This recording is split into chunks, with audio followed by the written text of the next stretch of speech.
你有看到飞机有人脱氧的时候？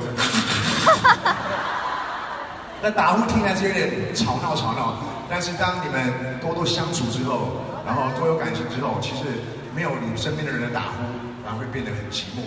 这首歌的来源是这样子，送给你们打呼。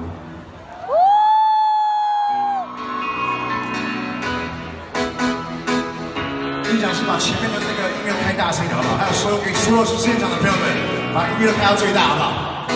音乐不是麦克风，是我们的尖叫声。